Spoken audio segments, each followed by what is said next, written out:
5 दिसंबर 1956 की सुबह दिल्ली की सर्द हवा में हल्की धूप उतर रही थी।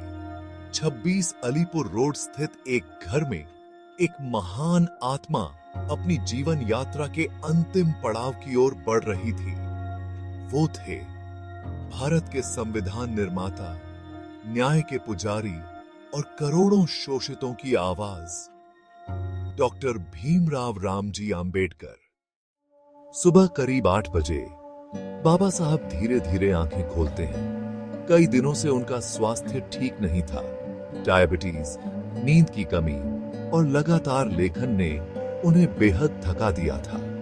उनकी पत्नी साविता बाई, जिन्हें लोग माई साहेब के नाम से जानते हैं, धीरे से पूछती हैं, आज कैसा लग रहा है? बाबा साहब मुस्कुराते हैं। थकान है, पर मन में शांति भी है।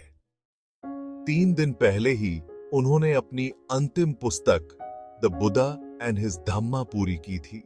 यह उनकी आत्मा की अंतिम साधना थी। बुद्ध के उपदेशों पर आधारित वो ग्रंथ जिसमें उन्होंने अपने जीवन भर के चिंतन को समेट दिया था। दोपहर होती है। बाबा साहब कुर्सी पर बैठकर कुछ पुराने नोट्स और पत्र पढ़ते हैं। उनकी आंखों में गहराई है, जैसे वो अपने पूरे जीवन को एक एक पन्ने की तरह देख रहे हैं। वो खुद से बुदबुदाते हैं, मनुष्य अपने भाग्य का निर्माता स्वयं है। पर लोग कब समझेंगे कि परिवर्तन सिर्फ किताबों से नहीं, कर्मों से आता है। माई साहेब उन्हें दवा देती हैं। वो मुस्कुराकर कहते हैं, दवा तो ले लूं, पर मन का दर्द कौन ठीक करेगा? फिर धीरे से जोड़ते हैं, मैंने संविधान बनाया, धर्म बदला, किताबें लिखी, लेकिन मेरा असली सपना अब भी अधूरा है। वो सपना जिसमें हर इंसान बराबर खड़ा हो। शाम ढलने लगती है। कमरे में हल्का अंधेरा है, ठंड बढ़ने लगी है। बाबा साहब खिड़की के पास जाकर बाहर देखते हैं। वो शांत स्वर में कहते हैं, जीवन भी कुछ ऐसा ही है साविता। सूरज ढलता है, ठंड बढ़ती है और फिर सब कुछ शांत हो जाता है। माई साहेब उनकी ओर देखती हैं। आप आज बहुत भावुक हो रहे हैं। बाबा साहब मुस्कुराते हैं, नहीं, बस सोच रहा हूं, क्या आने वाली पीढ़ियां वो कर पाएंगी जिसके लिए मैंने सारी जिंदगी लड़ाई लड़ी? रात का समय आता है। करीब 9 बजे डॉक्टर जांच के लिए आते हैं। शुगर का स्तर बढ़ा हुआ है, पर बाबा साहब हमेशा की तरह निश्चिंत हैं। अब आराम कर लीजिए, डॉक्टर कहते हैं। हां, अब शायद आराम का समय आ गया है, बाबा साहब जवाब देते हैं। फिर धीमी आवाज में बुदबुदाते हैं, बुद्धम शरणम गच्छामि, धम्मम शरणम गच्छामि, संघम शरणम गच्छामि। कमरे में गहरा मौन छा जाता है।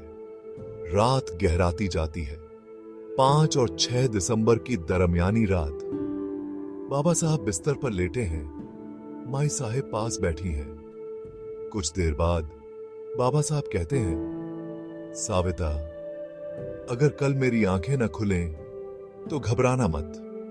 माई साहेब चौंक कर पूछती हैं, आप कैसी बातें कर रहे हैं? बाबा साहब हल्के से मुस्कुराते हैं। अब सब लिख दिया, सब कह दिया। अब मन चाहता है बस शांति। माई साहेब उनका हाथ पकड़ लेती हैं। कुछ देर बाद बाबा साहब की सांसें गहरी और शांत हो जाती हैं। कमरे में बस दिए की लौ झिलमिला रही होती है। सुबह का उजाला धीरे धीरे कमरे में उतरता है।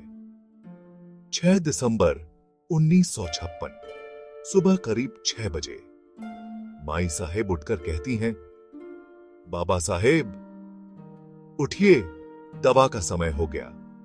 कोई जवाब नहीं मिलता। वो झुककर उनका चेहरा छूती हैं। उनका शरीर ठंडा पड़ चुका होता है।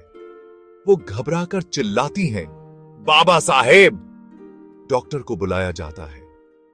कुछ देर बाद डॉक्टर धीरे से कहते हैं, माई साहेब वो अब नहीं रहे।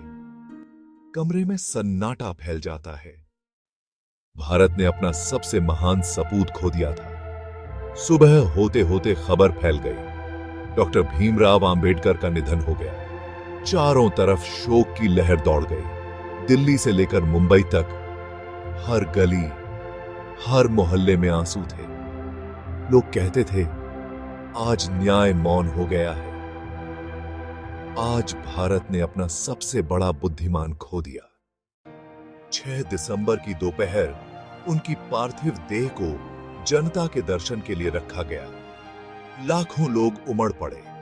हर ओर से एक ही स्वर गूंज रहा था, जय भीम, जय भीम। कई लोग जमीन पर बैठकर रो रहे थे। कुछ उनकी किताबें सीने से लगाए खड़े थे। एक बुजुर्ग व्यक्ति ने कहा, बाबा साहेब गए नहीं, वो विचार बनकर जिएंगे।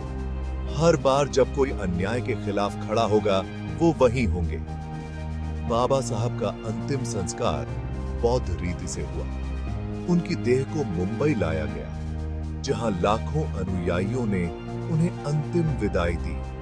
उनकी राख पंचशील नगर, दादर चौपाटी पर विसर्जित की गई। वहीं आज चैत्य भूमि है, जहां हर 6 दिसंबर को लाखों लोग आकर कहते हैं, जय भीम, नमो बुद्धाय।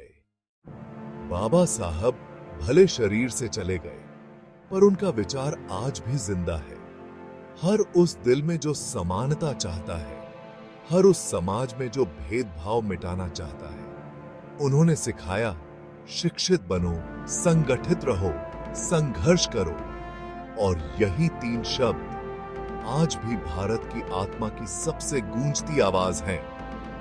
वो चले गए, लेकिन हमें जीना सिखा गए। वो थक गए, लेकिन हमें चलना सिखा गए। वो मौन हो गए, लेकिन उनकी आवाज अब भी हर अन्याय के खिलाफ गूंजती है।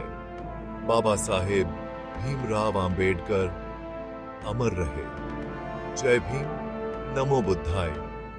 दोस्तों, अगर आपको यह वीडियो अच्छा लगा हो तो लाइक, शेयर और सब्सक्राइब जरूर करें और कमेंट में जय भीम जरूर लिखें। धन्यवाद।